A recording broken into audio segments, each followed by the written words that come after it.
Добрый день, спасибо, что пришли, спасибо организаторам, спасибо университету за такой шанс пообщаться по теме, которая мне очень близка, которую я люблю и которой многим советую заниматься, когда вот спрашивают, а стоит этим фотографией заниматься серьезно и насколько серьезно. Нынешний такой ренессанс фотографии связан с тем, что техника стала достаточно простой в обращении, достаточно удобной. И появились соцсети, появился интернет, который способствовал развитию фотографий, обмену фотографиями и так далее, и так далее. И каждый из вас, в принципе, потенциально может назвать себя фотографом, потому что практически каждый имеет в кармане телефон, планшет или какой-то другой гаджет, который обладает свойствами фотоаппарата. Фотография уже более 100 лет. Вначале она называлась вообще светопись, потому что, собственно говоря, это главное, чем апеллирует фотография, это свет и цвет. И первые фотоаппараты были достаточно громоздкие, неудобные и сложные по качеству.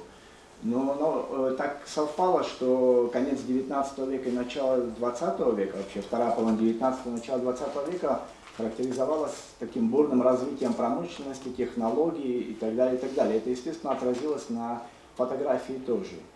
И фотографии многие раньше не верили, потому что считал, что это такой второй жанр, что это такой низкий жанр, то же самое, что было с кино. То есть первое кино тоже называли низким жанром, и даже проигравленную цирку, то есть считалось просто развлечение и не больше. Но когда фотография стала развиваться, улучшаться качество и технически, пошли другие разговоры, другая крайность, что фотография убьет живопись, убьет рисунок и так далее, и так далее. Но, как вы видите, и существует и живопись, и существует и фотография.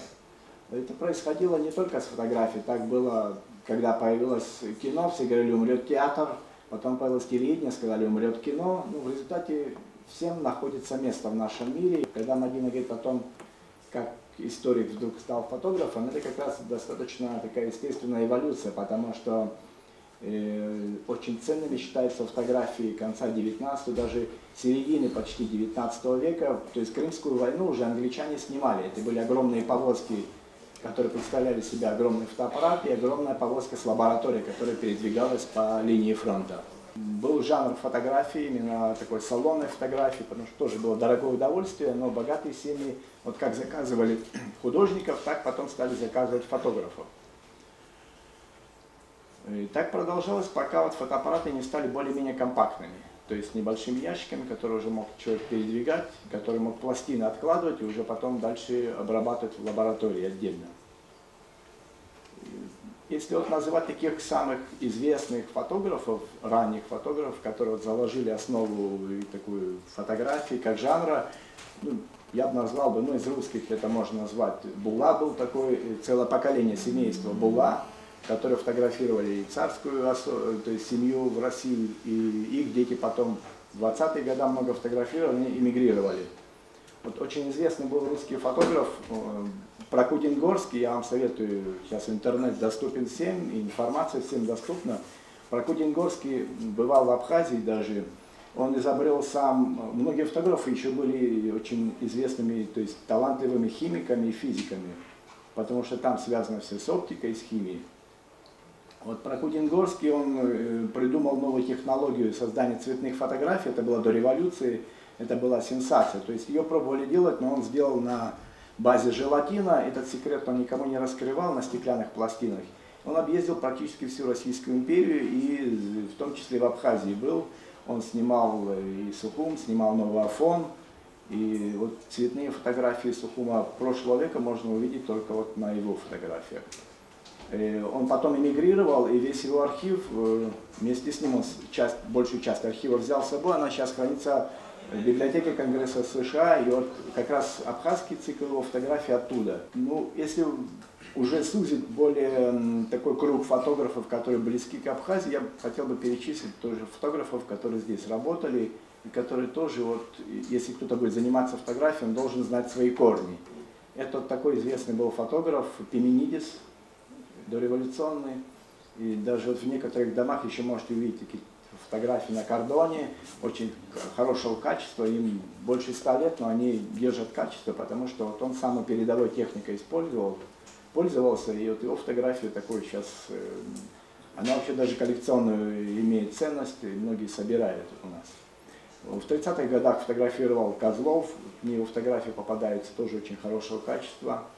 Попозже, потом вот, я собираю фотографии вот, и старые вообще, и именно тех фотографов, которые в Абхазии работали, неважно там, что была архитектура, даже бытовые фотографии не всегда представляют огромный интерес, потому что люди по-разному одевались, разные прически были. Это очень важно, вот этот тип временной фотографы знать. История фотографии, она достаточно, может быть, не такая длинная, как там история живописи, скульптуры, литературы или танца. Но она тоже очень интересная, очень емкая, и в ней есть история, то есть абхазская фотография. Она тоже пока не исследована, она тоже не систематизирована, никто о ней не писал. Это тоже, кстати, такой посыл к нашим историкам, по крайней мере, на уровне дипломной работы или там курсовой, это вполне интересная тема была бы для историков. Возвращаясь к своему опыту, вот вкратце расскажу, как я фотографией начал заниматься. У меня дядя был фотографом, любителем, но таким продвинутым любителем был. И он с детства, то есть нам это нравилось, и он понял, что это мне нравится, и он начал как-то какие-то азы давать фотографии. Тогда это была пленочная фотография. И вначале просто мы наблюдали, как он снимает, потом он нам разрешал побывать в лаборатории, когда выключался свет, включались красные фонари, которые не дают засветиться пленке и фотобумаге.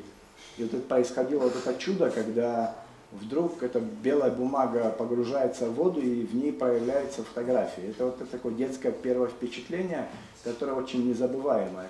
Я даже как-то сравнил это вот, если кто читал Маркеса «100 лет одиночества», там есть момент, как вот эти заезжие фокусники привезли лед. И он первый раз увидел мальчик лед, это для него было чудо, что лед может быть вот в руках подержать. Вот такое же чудо, такое впечатление оптическое для меня вот создало вот появление изображения на бумаге. И мне это очень понравилось, я решил, как-то проявил интерес. И он меня научил фотографировать. Это было детское увлечение, то есть это 7, 8, 9, 10 класс. Тогда фотоаппараты были не как сегодняшние, надо было пленку закручивать фотоаппарат, это все надо было делать в темноте. Если это делаешь где-то на выезде, то есть на улице, то надо было снимать пиджак очень плотный, в рукава просовывать руки и там внутри на ощупь собирать пленку.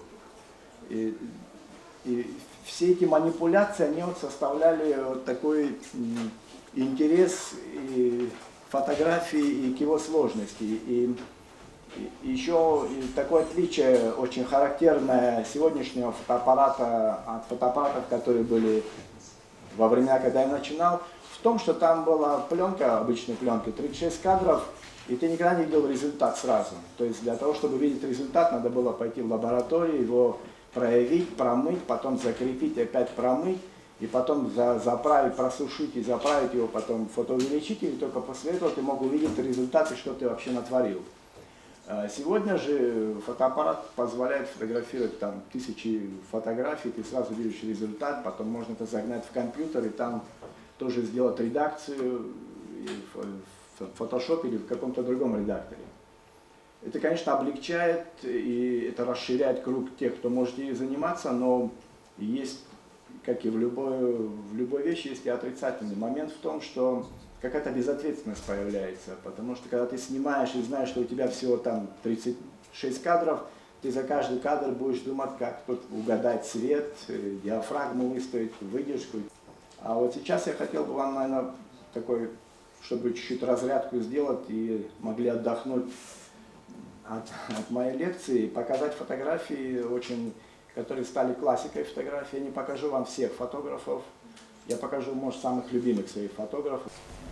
Я начну, наверное, с Картье-Брессона. Это французский фотограф, он работал где-то с 20-х до 50-х годов. Он считается классиком и основоположником такой жанровой фотографии. Он очень много путешествовал по миру, и у него есть фотографии, у него индонезийская серия очень хорошая есть. Он побывал в Советском Союзе и, кстати, тоже заехал в Сухум. Но вот самая известная его фотография, это вот эта вот фотография. Вот, казалось бы, ничего особенного, но это раннее утро, и человек куда-то спешит.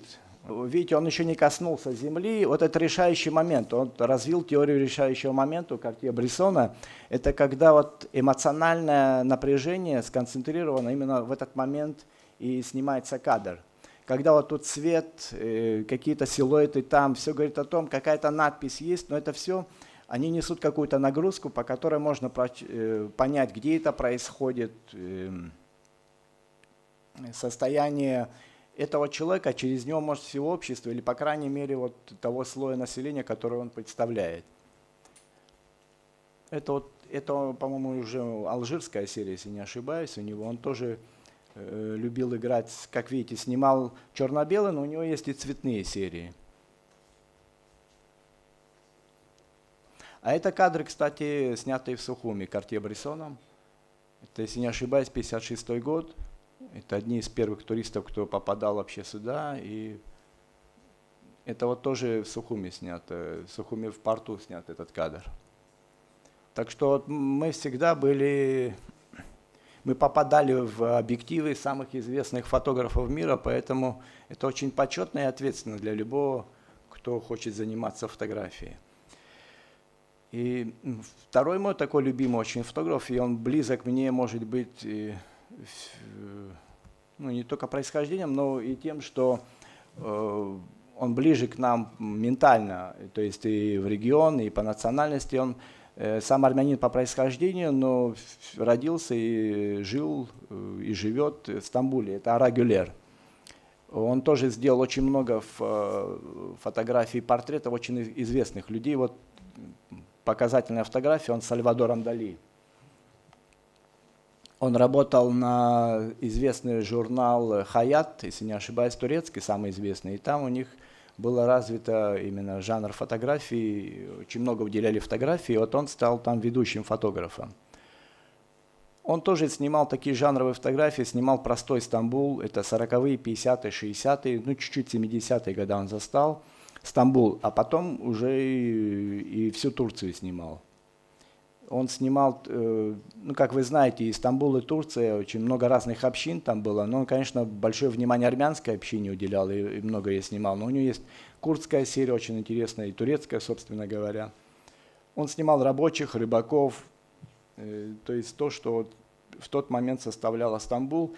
И у него есть вот такие фотографии. Это вот не репортаж газетный, который можно будет, допустим, в газете опубликовать. Я не думаю, что какой-то, если не продвинутый редактор, взял бы такую фотографию. Но эта фотография вот несет в себе вот этот аромат времени, она несет вот эту фактуру того времени, персонажей, даже погода, видите, тут все несет нагрузку. Говоря вот об Ара Гюлере, я вообще-то думал, что его давно нет, потому что он настолько в моем сознании как классик, что я думал, это вот такой, как Картье-Брессон, там, как Роберт Капа и еще кто-то, которых стали вот в основе классической фотографии уже в мире ином. И случайно узнал, что он жив и живет в Стамбуле до сих пор, ему, по-моему, 87 или 88 лет. Если кто-то будет в Стамбуле, там на этой главной улице Истикляль есть такое кафе, Ара-кафе называется, на его имени, и там и развешаны его фотографии, и там он встречается с редакторами, он там не каждый день бывает по четвергам, так что если будете в Стамбуле, может повезет кому-то, и вы его поймаете. Я за ним долго охотился, и дважды даже его видел, и один раз даже хорошо снял, вот с Илоной, кстати, попали туда. Это вот, знаете, очень важно вот эту преемственность на себе ощутить, человек, который был в агентстве Magnum, который работал с Картье-Брессоном, который снимал там Сальвадора Дали, Пикассо, Жоржа Помпиду и вообще всех, кого только можно было в те времена снять, потому что он очень был известный человек. Он при этом достаточно простой, сохранил такую непосредственность, и очень обаятельный, то есть и он такой, его называют золотым глазом Стамбула. И он вдохновил во многом Орхана Памука, если кто-то читал его романы, потому что содержание многих романов Памука происходит вот в Стамбуле 40-х, 50-х, 60-х годов. Даже если будете смотреть, очень много книг Орхана Памука именно иллюстрированы фотографиями Ара Гюлера. Это вот о том, что как фотография может повлиять на какие-то смежные виды искусства. И я сейчас вам покажу фотографии других фотографов. Они тут вперемешку. Тут и Ирвин Пен есть, тут и Роберт Капа. Роберт Капа — это военный, он тоже в агентстве Magnum был. Агентство Magnum тоже можете посмотреть в интернете. Это первое частное агентство, где фотографы собрались не вокруг какого-то информационного агентства, а именно только фотографы. И их количество как определенное, попасть в этот клуб можно только если кто-то естественным путем покинет этот клуб, я имею в виду, если умрет. То есть, и потом только согласованные все остальные члены принимают нового члена. Это также по этой системе, насколько я помню, устроено сообщество бессмертных во Франции. Ну, там деятели культуры, которые тоже вот определенное количество, и туда можно попасть только когда кто-то умрет, к сожалению. И вот агентство Magnum собирало самых лучших фотографов мира, и в этом смысле Ара Гюлер был единственный, наверное, азиатский фотограф к тому времени. В основном все составляли европейцы, и его основал его и Картье-Брессон, и Роберт Капа, и вот потом уже присоединился Ара Гюлер. Роберт Капа известен тем, что он военный фотограф, он снимал и испанскую войну. Вот «Смерть добровольца» — это одна из известных фотографий. Он снял в момент попадания пули в него. Вот тогда гражданская война в Испании гремела по всему миру, и все ждали информации оттуда. И вот войны, к сожалению, это уже возвращаясь немного к своему опыту, война — это страшная вещь, и многие войны порождали такой всплеск интереса и развитие каких-то вот даже видов искусств. В данном случае фотографии на гражданской войне Испании, если по ассоциации будете думать, сразу можно вспомнить и Хемингуэя, который написал много очерков, как журналист из Испании, которые потом вылились в такую хорошую литературу. Пикассо она вдохновила на Гернику, и во многом все это происходило и благодаря фотографам, вот того же Роберта Капы. Вот это вот его из испанской войны. Вот я вам хотел еще показать фотографии его же, которые он снял во время высадки десанта в Нормандии союзнических войск. Если посмотрите, фотография, с точки зрения редакторов и фотографов, это фактически, если не брак, то балансирует на грани брака. А вот эта фотография, вот видите, даже она с краем перфорации. Они достаточно невзрачные, может быть, но дело в том, что освещал высадку десанта фактически только Роберт Капа. И там очень много погибло людей, и он не стал исключением, он получил очень тяжелые увечья, его доставили, но он единственно успел коробку с пленками буквально как-то вот прикрыть собой, его вместе с коробками пленками отправили в Англию на остров. И химик, который проявлял эти пленки, он знал, что он проявляет, он настолько переволновался, что перепутал, и горячая была вода, которую он промывал, и амальгама, то есть пленка, на которой делается изображение, она поплыла. То есть мало того, что он снимал это рано утром, во время высадки, когда вокруг все бомбили, и еще и брак добавил свой химик. Но фотографии были настолько ценными, что они вот до сих пор стали классическими, и в тот момент вот весь мир печатал эти фотографии, потому что это был уникальный репортаж, и вот он до сих пор в аналы фотографии вошел. Фотографы разные бывают. Это оказаться в нужном месте, в нужное время с фотоаппаратом и наготове. И еще, чтобы там все было настроено нормально. Но это, знаете, как говорить об этом просто как о везении, это будет неправильно. Это все равно, что охотник. Хороший охотник тот, который приносит дичь с леса, который ружье в порядке, который знает, там следы прочитал, который вот максимально готов к удаче. Ну вот из русских очень известный был он Родченко, у него такой фотографии в стиле конструктивизма было. Это времен войны тоже, вот я показываю такие классические фотографии. Это Ирвина Пена фотографии, он портрет очень многих людей делал. Вообще говоря, вот это про Кудингорское, о которой он говорил, это церковь в Колдахваре, кстати, снята была. Это вот известная фотография тоже Сальвадора Дали. Он сегодня так как-то пролез в персонажи моей лекции Сальвадор Дали, но это не специально так получилось. Это вот пример фотографии уже не репортажной, а постановочной, когда Сальвадору надо было снять вот портрет, который вот его сущность отображал, то есть немного абсурдную, немного абстрактную. И решили вот так сделать, то есть подвесили мебель там, и из картины вдруг должна была вода с котами выливаться. Там было, по-моему, 9 или 10 дублей сделано, потому что то коты не так летали, то надо было все одновременно ему подпрыгнуть, кому-то вылить ведро воды, а другие ассистенты кидали котов. Но в результате вот получилась вот такая вот гениальная фотография, я считаю, она и по композиции гениальная, и по свету, потому что, если видите, белое пятно в центре, она вот держит вокруг все вот эти летающие предметы, которые вокруг нее находятся. Сейчас я, наверное, покажу какие-то свои фотографии. Но до этого я хотел еще сказать про нашу войну. Во время войны у меня был очень старенький фотоаппарат, который барахлил, то есть постоянно портился, а потом какой-то новый мне доставали. Но я им снимал не постоянно, то есть это не главной моей работой было. Я снимал его там, ну, как и все, был на войне, а это было как такой дополнительная нагрузка для меня, потому что фотоаппарат, кстати говоря, железный был, поэтому это была нагрузка на самом деле. И я снимал на Восточном фронте, но нашу войну, в принципе, неплохо она снята, и благодаря нашим фотографам и тем, кто здесь работал. Я вот хотел бы обязательно их упомянуть, я всегда их вспоминаю. Это Соловьева Владимир, который погиб, он снимал всю войну и на Восточном фронте, он работал, по-моему, тогда это агентство АРИА было, и он погиб буквально при штурме Сухума.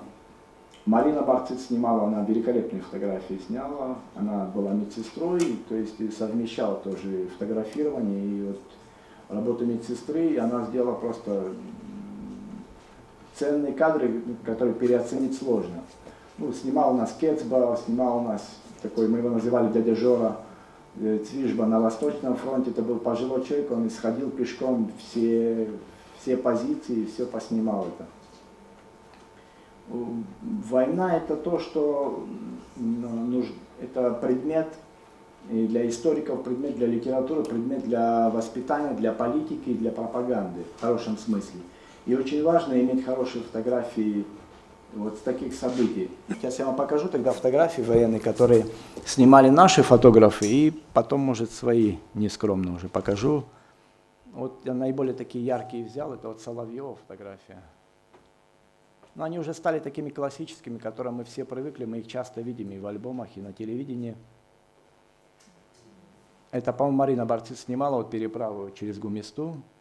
Это как похоже они на фотографии это Роберта Капа, видите, очень часто фотографии перекликаются вот эти эпохи, и вот есть такие вот связки. Это вот сам Владимир Соловьев, который погиб, он был до этого ранен.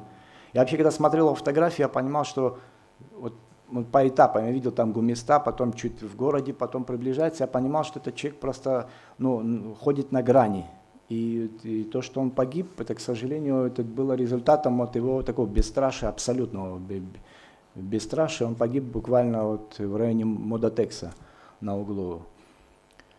Это вот тоже его фотографии. Это он буквально, я думаю, минут за 5-10 до своей смерти успел снять. Вот такой гениальный кадр. Я вообще думаю, часто фотографии становились макетами для скульптур там, или картин. Это спасение ребенка, это просто гениально сделано. Тут ничего не надо придумывать фантазии там, скульптора или художника. То есть, тут все есть. Это вот тоже Маринный кадр. И вот ее кадр, который я очень люблю, он такой, знаете, вот когда я говорю о том, чтобы параллели всегда есть и все взаимосвязано, оно мне всегда напоминает мне вот «Ночной дозор» есть. Это перед мартовским наступлением, они вот репетировали буквально завтра, послезавтра, все понимали ответственность, это все читается. Когда ты знаешь контекст фотографии, которая снята, то сразу понимаешь многие нюансы. И тут видны разные характеры, тут есть вот который парень слева, он улыбается, есть кто-то мрачный, есть кто-то может предчувствовать какой-то плохой конец и так далее, и так далее. Но это очень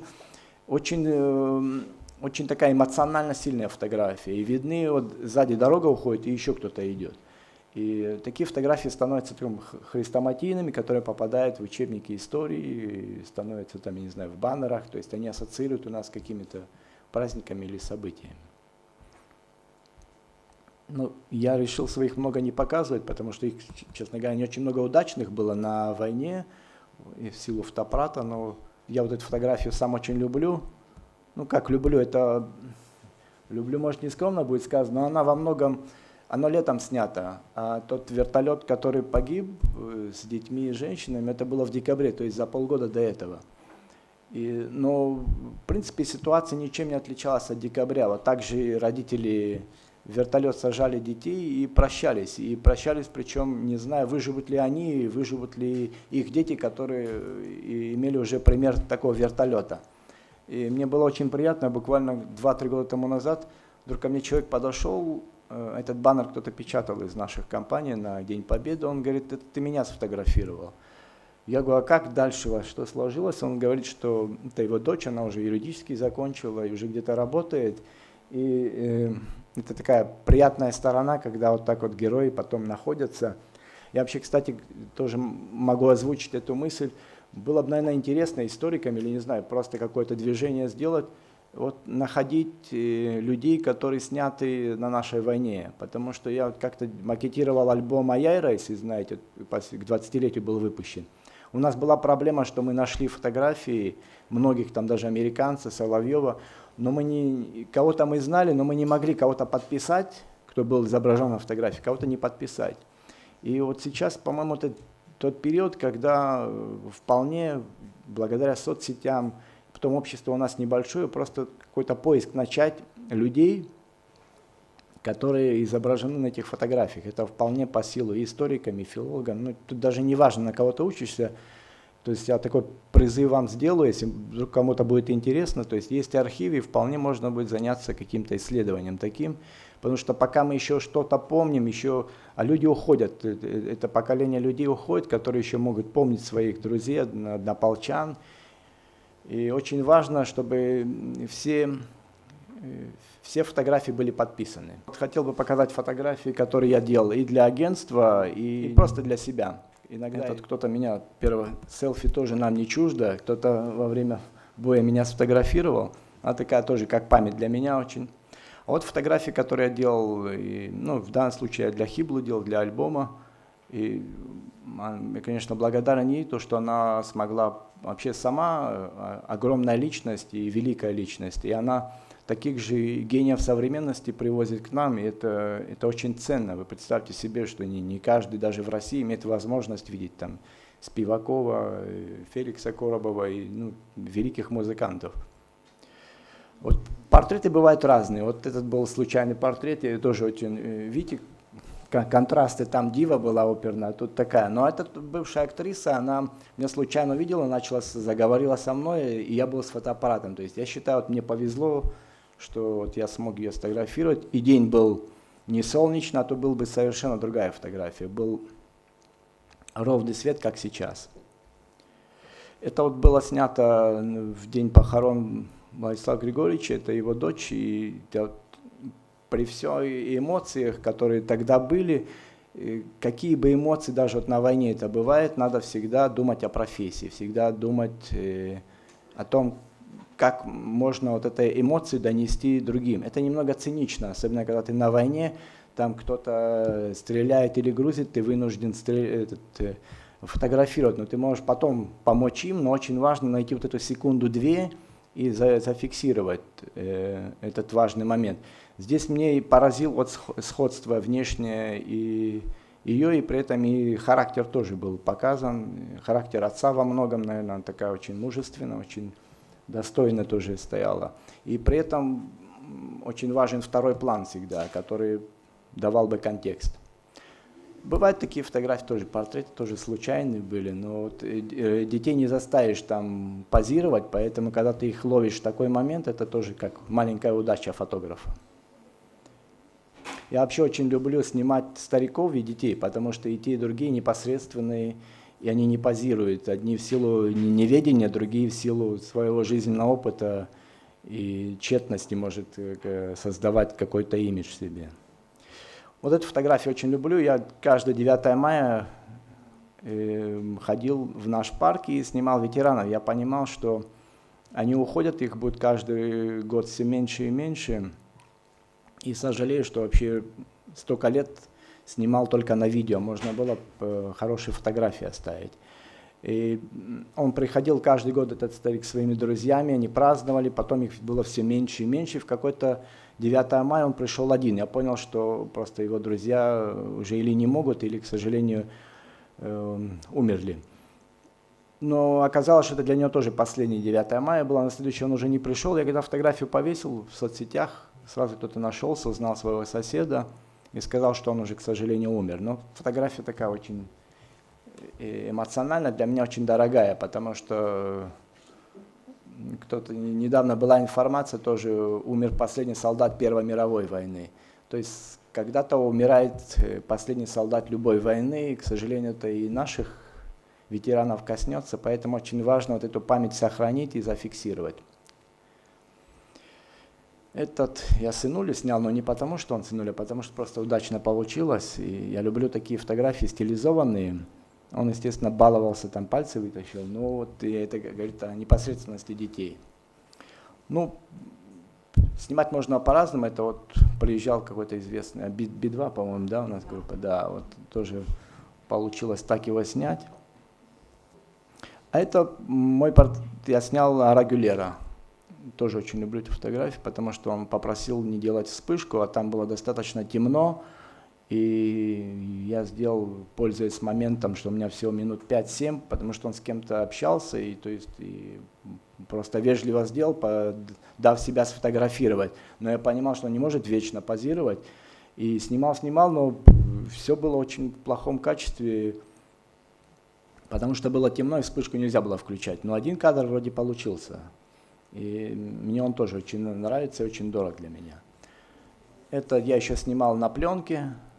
К сожалению, но тоже достаточно удачный кадр получился Фазиля Искандера. Это тоже известная она, если вы знаете, это племянница Сарии. И вот она тоже издала книгу, и мы как раз приходили ее поздравлять и сделал такой портрет. Это тоже обычная вещь, но она мне, опять же говоря, когда занимаешься фотографией, очень важно знать и историю искусства. Она мне сразу Крик Мунка напомнила, и я вот именно чуть-чуть уже, то есть ракурс такой взял, чтобы окончательно было похоже на Крик Мунка. Ну, это пример вот такой фотографии пейзажной, обычной. Очень люблю лестницы снимать, потому что у них такая перспектива, уходящая вглубь.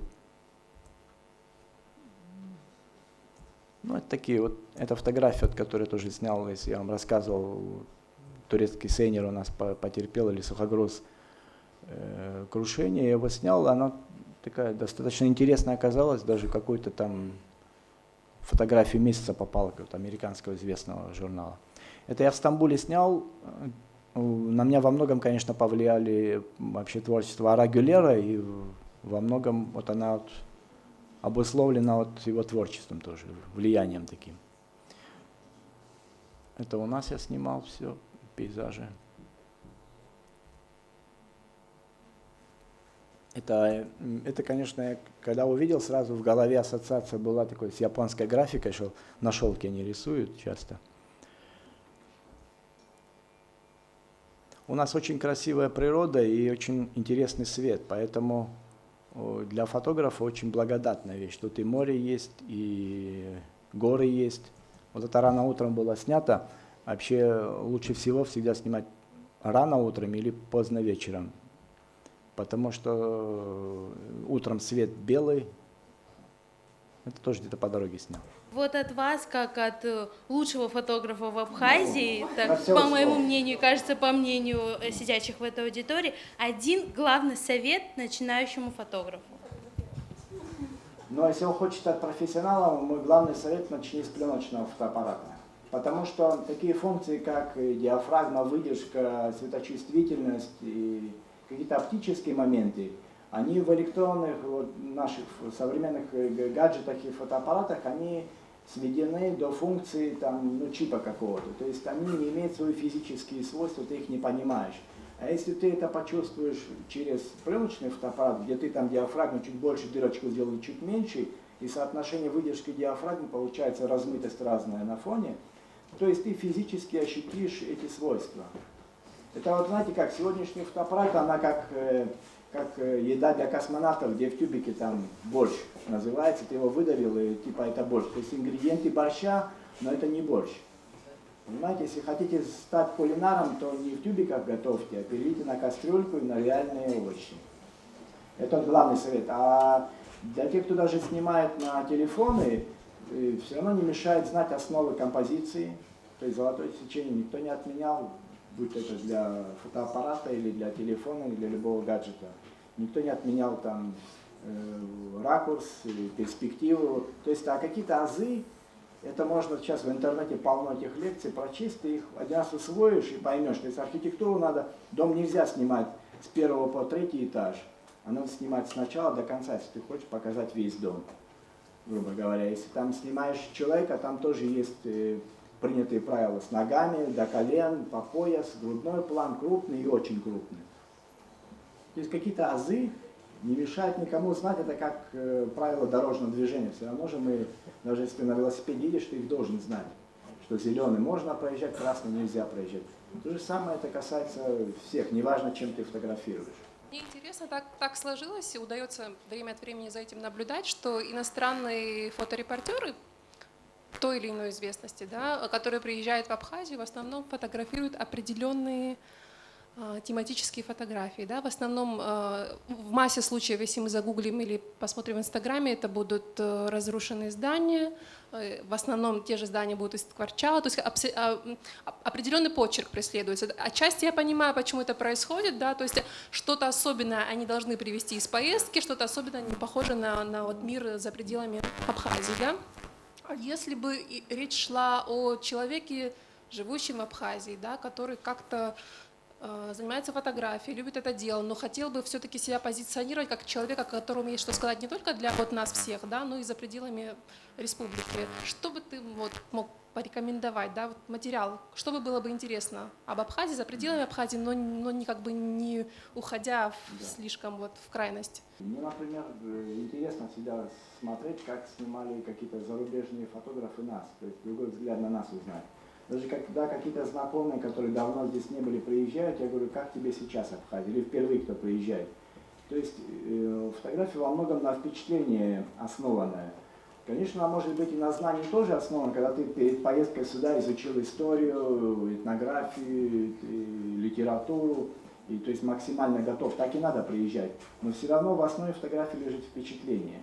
И я понимаю их, что вот этот тренд, когда снимают развалины, потому что шикарная природа, и я думаю, и хорошие люди им попадаются, и на фоне этого вот эта разруха, она бьет в глаза очень сильно. И это такой контраст, на который всегда ищут фотографы. Очень трудно снимать такие обычные вещи, которые потом, и тем более, если человек, журналист приезжает, ему нужно что-то такое убойное привезти, очень эффектное, и он, естественно, вот эти контрасты будет искать. Здравствуйте, Ибрагим. Большое спасибо за интересный рассказ.